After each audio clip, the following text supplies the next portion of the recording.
రహస్య ప్రేమికుడు part 8. కావ్యకి party దగ్గరికి వెళ్ళే వరకు కూడా తెలియదు అక్కడ జరిగేది ఆకాష్ బర్త్డే పార్టీ అని. వెళ్ళిన తర్వాత తిరిగి వచ్చేయడానికి కుదరలేదు. ఎందుకంటే అందరూ ఆఫీస్ స్టాఫ్ ఉన్నారు. ఆకాష్ చూపు, మాట తీరు కావ్యకి చాలా ఇబ్బందిగా ఉండేది. ఎప్పుడూ కూడా ప్రవర్తన అసలే నచ్చేది కాదు. వెకిలి చేష్టలతో ఇష్టం వచ్చినట్లు ప్రవర్తించడమే కాకుండా చూడడానికి అందగాడు అయినా కానీ కావ్యకి మాత్రం ఒక వెధవలా కనిపించేవాడు. వాడి చుట్టూ తిరిగే అమ్మాయిలు చాలామందే ఉండేవారు. డబ్బులో పుట్టి పెరిగిన వాడు కనుక బాగా జల్సా జీవితం గడిపేవాడు. డబ్బు పడేస్తే అన్నీ తీరిపోతాయి అని ఆలోచించే వ్యక్తిత్వం ఆకాష్ది. పార్టీకి వచ్చింది అనే కానీ ఎంజాయ్ చేయలేకపోతుంది. ఎప్పుడెప్పుడు వెళ్ళిపోదామా అని ఆలోచిస్తుంది. ఎలా బయటపడాలి అని అనుకుంటుంది. ఇంతలో యోగేష్, కిషోర్ వచ్చారు. ఏంటి కావ్య, అంత సీరియస్గా ఉన్నావు, ఏమైంది? నాకు ఈ వాతావరణం అస్సలు నచ్చలేదు అని అరవాలి అనుకుంది. కానీ అలా చేయడానికి సంస్కారం అడ్డు వచ్చింది. ఏం చెప్పాలా అని తనలో తనే మదనపడిపోతుంది. ఏమి చెబితే ఎలా అనుకుంటారో అనుకుని మౌనంగా ఉండిపోయింది. మళ్ళీ యోగేష్ కావ్య అని పిలిచేసరికి ఒక్కసారిగా ఉలిక్కిపడిపోయింది. ఏంటి చెప్పు అని ఇద్దరూ అడిగారు. ఏమీ లేదు, కొంచెం తలనొప్పిగా ఉంది, మనం వెళ్ళిపోదామా అని అడిగింది. ఓకే, నీకంత ఇబ్బందిగా ఉంటే ఇప్పుడే వెళదాం అని లేచి వెళుతుంటే ఆకాష్ వచ్చాడు. కావ్య మేడం, మీరు ఎక్కడికి రారు, ఎన్నిసార్లు పిలిచినా సరే. అందుకే మీ ఫ్రెండ్స్ ద్వారా రప్పించాను, నన్ను క్షమించండి అన్నాడు.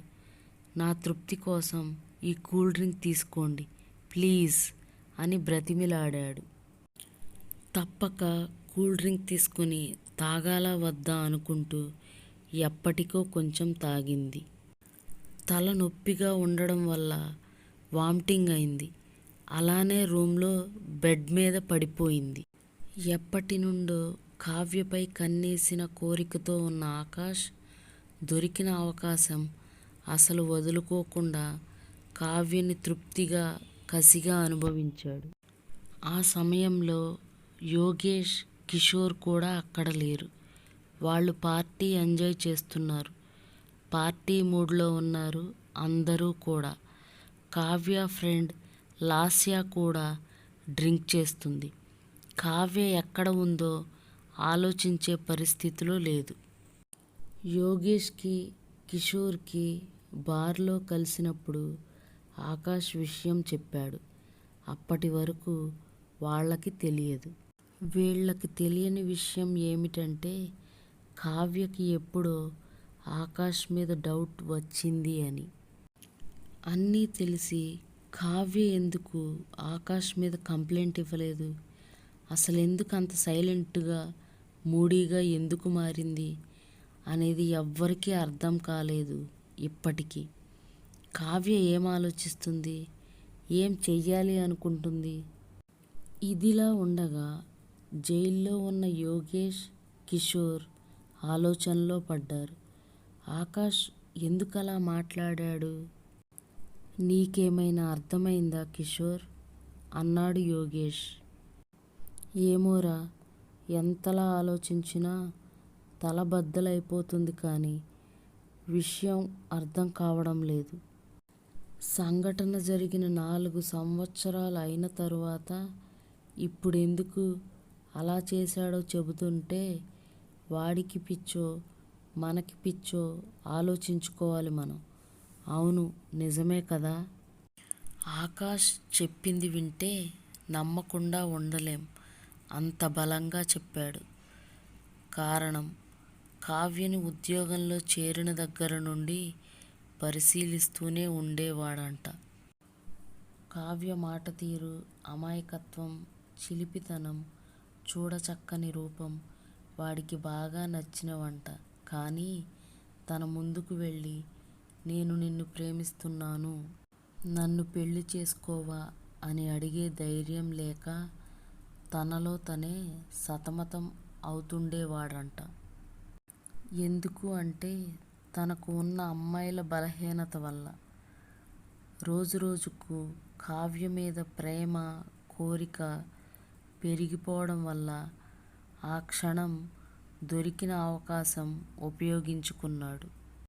చేసిన వెధవ పనికి ఇప్పుడు సంజాయిషీ చెబుతూ చివరిసారిగా ఒక్కసారి కావ్యని కలిసి తనతో మాట్లాడాలి, అందుకు మీ సహాయం కావాలి ప్లీజ్ అని బ్రతిమిలాడాడు.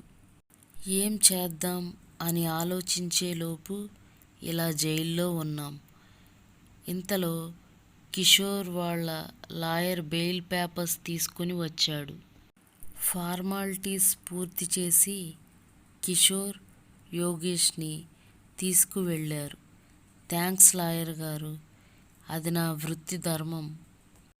కేస్ హియరింగ్కి వచ్చినప్పుడు కాల్ చేస్తా, ఈలోపు మీరు సిటీ దాటి వెళ్ళొద్దు అని చెప్పి లాయర్ వెళ్ళిపోయాడు.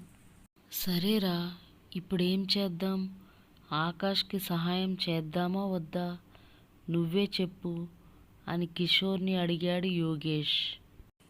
అరేయ్, ఇప్పుడు చెప్పేది కాదు, సరైన నిర్ణయం తీసుకొని కావ్య గురించి ఆలోచించి మనం చెబితే వస్తుందో లేదో కూడా మనకు తెలియదు. ఆకాష్ని నమ్మచ్చో లేదో కూడా తెలియదు. కంగారుగా కాకుండా కావ్య ఫ్రెండ్ లాస్యతో మాట్లాడి అప్పుడు చెబుదాం. ఓకే సరేరా, మళ్ళీ కలుస్తా అని యోగేష్ వెళ్ళిపోయాడు. కిషోర్ కూడా ఇంటికి బయలుదేరి వెళుతుంటే దారిలో ఆకాష్ బైక్ యాక్సిడెంట్ అయి కనిపించాడు. వెంటనే దగ్గరకు వెళ్ళి చూస్తే తలకు పెద్ద దెబ్బ తగిలి రక్తం కారుతూ చావు బ్రతుకుల మధ్య ఉన్నాడు.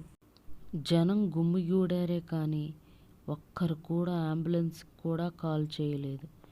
వెంటనే మొబైల్ తీసి అంబులెన్స్కి కాల్ చేసి పోలీస్ స్టేషన్కి కాల్ చేసి విషయం చెప్పాడు కిషోర్. హాస్పిటల్లో చేర్పించి ఆకాష్ వాళ్ళ పేరెంట్స్కి కాల్ చేశాడు. యోగేష్కి కూడా విషయం చెప్పాడు.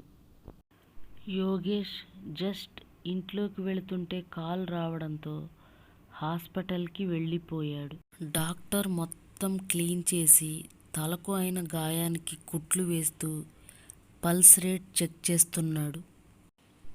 బ్లడ్ చాలా పోవడం వల్ల కోమా స్టేజ్లో ఉన్న ఆకాష్కి బ్లడ్ అవైలబుల్గా లేదు హాస్పిటల్లో. వెంటనే యోగేష్ డాక్టర్ని అడిగాడు. నాది ఆకాష్ది సేమ్ బ్లడ్ గ్రూప్ డాక్టర్, నా బ్లడ్ ఎక్కించండి అని చెప్పాడు. ఓకే లెట్స్ గో అని వెళ్ళిపోయారు. ఈలోగా ఆకాష్ పేరెంట్స్ వచ్చారు. బోరున విలపిస్తున్నారు. Aunty, control yourself please. Akash త్వరలోనే కోలుకుంటాడు, మీరు ధైర్యంగా ఉండండి అని చెప్పి కిషోర్, యోగేష్ వెళ్ళిపోయారు. పోలీసులు వచ్చి ఆకాష్ వాళ్ళ పేరెంట్స్ని వివరాలు అడిగి తెలుసుకున్నారు. తరువాత డాక్టర్ దగ్గరికి వెళ్ళి ఎప్పుడు కోలుకుంటాడో కనుక్కొని వెళ్ళిపోయారు. ఇదిలా ఉండగా రాబర్ట్, అమర్ ఆకాష్ గురించి తెలుసుకునే ప్రయత్నంలో ఉన్నారు. పదరా, బయటకు వెళ్ళి డిన్నర్ చేసి వద్దాం అన్నాడు అమర్. పద అని కార్ స్టార్ట్ చేసి రోడ్ సైడ్ టిఫిన్ బండి కనపడితే అక్కడ కార్ ఆపి పుల్కా తిన్నారు. ఫ్రూట్స్ తీసుకుని రూమ్కు వెళ్ళి కూర్చున్నారు. ఏరా, మా చెల్లితో మాట్లాడడం తగ్గించావు? ఫోన్ చేసి మాట్లాడు అని అమర్ కూడా లేఖకి కాల్ చేసి నడవడం మొదలుపెట్టాడు అటూ ఇటూ. హాయ్ పుష్ప, ఏం చేస్తున్నావు? లహరికి అన్నం తినిపించా ఇప్పుడే, నిద్రపుచ్చుదాం అనుకుంటే ఇంకా ఆడుకుంటుంది. వాళ్ళ దగ్గర ఆడుకుంటూ ఉంది. సరేలే అని ఇప్పుడే నేను డిన్నర్ ఫినిష్ చేసి వచ్చాను మీకు కాల్ చేద్దామని. ఫోన్ తీసుకునేలోపు మీరే కాల్ చేశారు. చూసావా పుష్ప, ఏంటి నిజమైన ప్రేమ అంటే ఇదే, అవునా? ఇంతకీ మీరెప్పుడొస్తారు శ్రీవారు? ఓయ్ పుష్ప, నువ్వేనా? అవును బాబు, నేనే. ఏమైంది బంగారం? మీ మీద మనసైంది. బుజ్జి, నువ్వలా అంటే పని మానేసి వచ్చి నీ మీద వాలిపోతా.